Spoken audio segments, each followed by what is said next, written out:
Merci de nous rejoindre pour ce temps spécial de prière. En effet, depuis le 27 mars, nous avons commencé une grande chaîne mondiale de prière.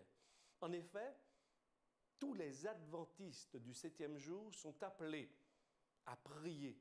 Prier en ce temps de trouble, en ce temps où il y a beaucoup de personnes par milliers qui décèdent chaque jour. Prier parce que nous voyons que le Covid-19 ne cesse de progresser. Prions pour que Dieu nous accorde sa paix, pour que Dieu, en ces temps difficiles, nous permette de repenser notre fonctionnement. Aujourd'hui, le texte que je vous propose se trouve dans l'Évangile selon Jean, au chapitre 14, à partir du verset 27. Voici ce que Jésus nous laisse. « Je vous laisse ma paix. Je vous donne ma paix. Je ne vous donne pas comme le monde donne, que votre cœur ne se trouble point et ne s'alarme point. » Voilà une parole à propos de Jésus en ces temps de peur, d'anxiété et de trouble. Jésus nous dit ici, et il s'adresse premièrement aux disciples, « Je vous laisse la paix. Je vous donne ma paix. » Oui, lorsque nous remettons ce texte dans son contexte, nous observons que Jésus est à la fin de son ministère. En fait, ces mots peuvent être considérés comme étant le testament de Jésus. Et lorsque quelqu'un écrit un testament, ça veut dire qu'il écrit sa dernière volonté. On a le sentiment qu'il résume en quelque part ce qu'il voudrait que l'on garde de lui. Jésus, dans son testament, nous dit « Je vous laisse la paix ». Jésus n'a pas laissé d'argent. Jésus n'a pas laissé de compte en banque. Jésus n'a pas laissé de terrain. Non, Jésus laisse quelque chose d'incroyable, la paix. Et Jésus précise, « Je ne vous donne pas comme le monde donne ».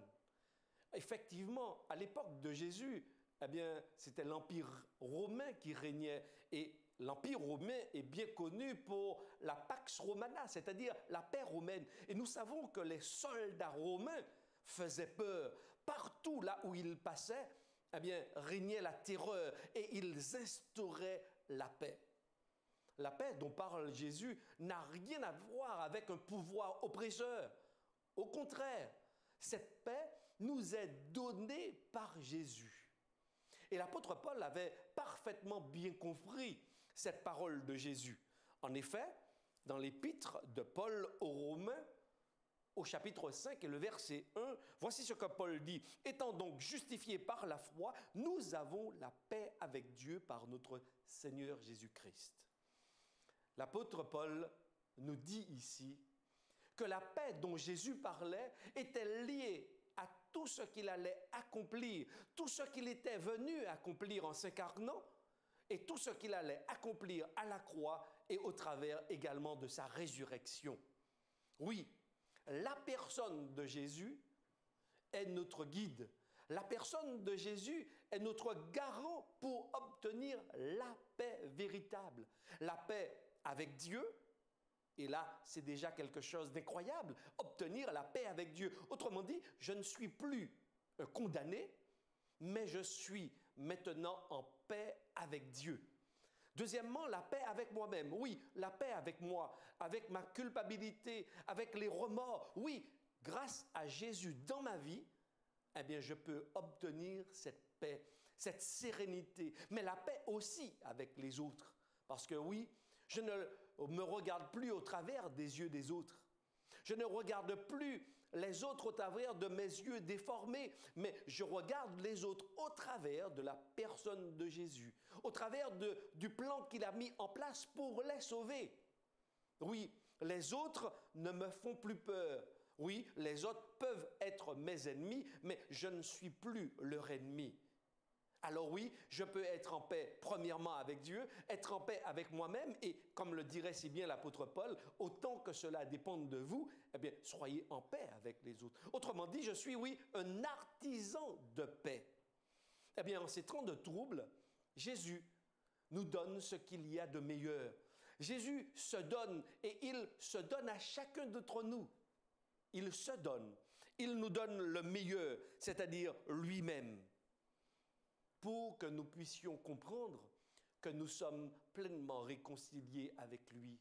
Comprendre qu'il ne nous regarde plus à partir de nos fautes, nos imperfections, nos erreurs, ou peut-être par rapport à la maladie. Non, Jésus nous regarde au travers de ses propres mérites. Il nous regarde au travers de ses propres lunettes. Oui, nous pouvons aujourd'hui être sereins, être en paix, parce que Jésus est notre paix. Alors, mes chers amis, aujourd'hui, j'aimerais aussi vous proposer 3 nouveaux sujets de prière. Le premier, c'est que nous puissions prier pour que la peur soit remplacée par la paix de Jésus. Et qu'en tant que peuple de Dieu, en tant qu'enfants de Dieu, nous soyons forts au milieu du chaos, confiants que Dieu est aux commandes. Deuxièmement, nous voulons également prier pour ceux qui luttent contre le coronavirus et qui ont perdu des êtres chers dans cette pandémie. Prions pour l'espoir et le réconfort au milieu de la douleur. Le troisième sujet de prière que je vous propose, c'est que nous puissions prier pour les membres des églises du Kenya particulièrement et d'autres pays africains qui luttent parce que leur marché à ciel ouvert est fermé. Non seulement les gens du Kenya, mais également un peu partout dans le monde, également en France, en Martinique, beaucoup de commerces ferment. Aujourd'hui, certains ne savent plus ce que sera demain pour eux. Alors, nous voulons prier pour ces 3 sujets. Premièrement, que notre peur soit remplacée par la paix de Dieu au milieu de ce chaos. Prier également pour ceux qui luttent et qui ont perdu des êtres chers dans cette pandémie, pour que le réconfort et l'espoir renaissent au milieu de la douleur. Et puis prions également pour ces églises, ces membres d'église du Kenya, pour ceux également en France, en Martinique et ailleurs qui perdent leurs ressources économiques. Nous allons donc prier pour cela. Prions ensemble. Notre Dieu et notre Père, en ce 2e jour, alors que nous nous donnons la main au travers du monde, en tant qu'adventistes, alors nous voulons te remercier pour ces paroles de paix et de réconfort. Oui, te prier également pour tous ceux qui ont perdu des êtres chers, tous ceux qui souffrent aujourd'hui, qui sont dans la douleur. Nous te prions pour que la lumière puisse jaillir, pour que le soleil puisse apparaître dans ce moment de ténèbres et qu'ils puissent saisir la main que tu leur tends. Seigneur, je voudrais te prier également pour tous ces membres d'église du Kenya qui vendaient leurs marchandises sur des marchés ouverts et qui aujourd'hui n'ont plus de ressources. Pour ceux qui en France également connaissent ces mêmes situations, en Martinique et peut-être dans toute la Caraïbe et dans le monde entier. Oui Seigneur, aujourd'hui il y a certains qui n'ont plus de moyens économiques pour pouvoir survivre. Ils ne savent pas comment sera leur lendemain. Alors oui, toi qui es le Dieu de la sérénité, toi qui es le Dieu de la paix, réconforte-les toi-même. Que ce message soit un réconfort et qu'ils puissent le saisir et croire véritablement, Seigneur, que tu es la réponse à leurs préoccupations. Merci pour ces temps de prière, que chacun s'associe à ces moments de prière et que nous ressentions ta présence au travers du monde entier. Nous t'en prions et te remercions au nom de Jésus. Amen.